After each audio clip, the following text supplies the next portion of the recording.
Building এর কলম ঢালাই করার গুরুত্বপূর্ণ কিছু বিষয় নিয়ে কথা বলবো, সেন্টারিং কুলার নিয়ম কারণ কিছু কথা বলবো। অবশ্যই ধৈর্য সহকারে ভিডিওটা দেখবেন, দেখলে পরে অবশ্যই বুঝতে পারবেন। আপনারা যখন এই কলমে কিছু নিয়ম কারণ আছে, নিয়ম কারণটা হলো দেখেন, আপনি যখন ঢালাই করবেন আপনি হাফ করে ঢালাই করতে হবে ইঞ্জিনিয়ারের ফর্মুলা ডিসিশনে। আর হাফ করে ঢালাই করলে অবশ্যই মাঝখানের মধ্যে কিছু পুকরা থাকে। তাহলে পুকরা কেন থাকবে না? যখন আপনারা বাস্কগুলা বানাবেন তিন সাইড একবারে ফুল বানাইবার চেষ্টা করবেন, আর এক সাইড যে সাইডে ঢালাই করবেন এই সাইডটা আপনি হাফ রাখার চেষ্টা করবেন। রাখার পরে আপনি অবশ্যই গ্যারাডিন দিবেন, গ্যারাডিন দেওয়ার পরে আপনি কলম ঢালাই করবেন। দুই টানের কলম ঢালাই করার সময় অবশ্যই আপনি ভালো করে গ্যারাডিনটা মারবেন, মারার পরে অবশ্যই আপনি কলমটা ঢালাই করবেন। এই দুই টানের কলম ঢালাই করার সময় অবশ্যই আপনি কিন্তু পানি ব্যবহার করতে পারবেন না, কারণ পানি যদি আপনি ব্যবহার করেন তাহলে যে তলে যে মশলাটা আছে না দোয়া দোয়া হয়ে যাবে, যার কারণে কাজটা সঠিক হবে না। যার কারণে আপনার যে কলমের নিয়ম কারণটা আমি কিন্তু বইলা দিছি অলরেডি,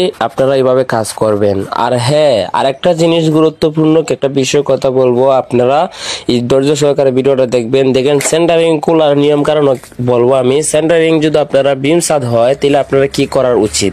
বিম সাদ হলে আপনারা একটা করার উচিত যে আপনারা 22 দিনের মাথায় সাদটা খুলতে পারেন। আর যদি কনসিল সাদ হয় তাহলে আপনারা অবশ্যই 28 দিনের মাথায় খুলবেন, কারণ এই যে একটা নিয়ম কারণ আছে আমাদের গ্রাম অঞ্চলে যতগুলো বিল্ডিং হয় অবশ্যই আপনারা 15 দিনের মাথায় খুললেন না, এটা কখনো করবেন না। তবে একটা জিনিস করা যায়, গাঁথনি করার পরে যদি আপনি ছাদ ঢালাই দেন তাহলে আপনি 22 দিনের মাথা তো কনসিল ছাদ খুলতে পারবেন, এতে কোনো সমস্যা হবে না ইনশাল্লাহ করে বলতেছি।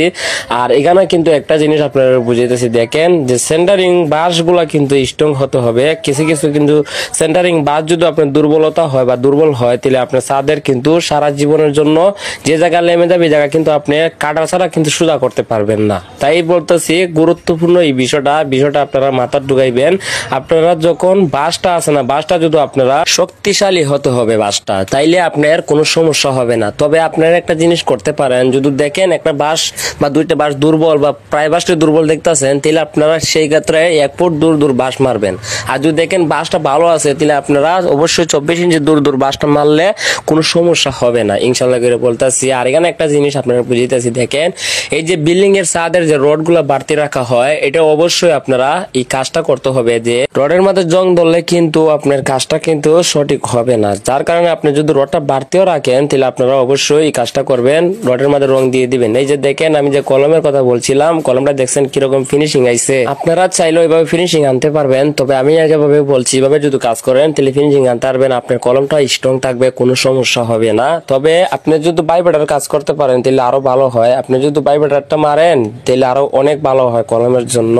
আর কিছু কিছু ওই যে ফুটা বাড়তি থাকার কারণে আপনার আরেকটা জিনিস বলতেছি, বাড়তি থাকার কারণে কিভাবে ফুটার তোলা যে ইটটা আছে না ইটটা ব্যবহার করবেন এই জিনিসটাও আমি দেখাই দিতেছি। কারণ আমার একটা হেল্পারে কিন্তু এখানে ইটটা ব্যবহার করছে, তার ইটটা ব্যবহার কিন্তু করা হয় নাই।